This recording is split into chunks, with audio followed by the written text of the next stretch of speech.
New tonight, wildfires causing some major issues for people on both sides of the bay. You had a lot of agencies responding to this fire near Mount Vernon this afternoon. That turned drivers around as the flames jumped Coy Smith Highway, forcing it to shut down for a while. Fox News reporter Ariel Mallory was there today while that woods were still burning. And Ariel, the highway is back open? Yeah, it just reopened within the last few hours. Now, crews were out early this morning fighting that fire, but they struggled with containing it. Now, that's when multiple agencies were called in, including Mobile Fire Rescue, to help.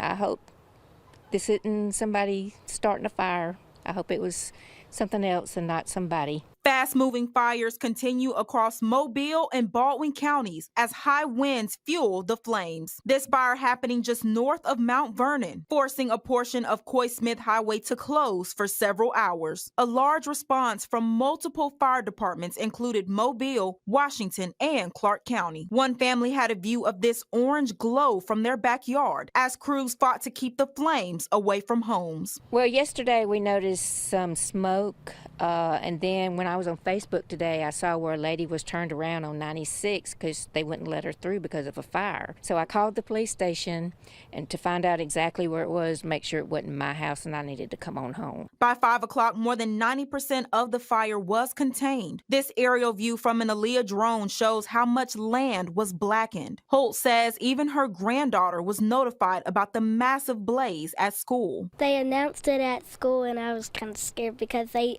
right when they told me it was close to my house, I was like, oh no, I thought it was going to get my house because I was scared. Fortunately, there was no damage to any homes. The Alabama Forestry Commission battled stubborn blazes near Bay Minette around this same time yesterday afternoon. According to Southwest Regional Forester Benji Elmore, South Alabama is the hottest burning part of the state right now.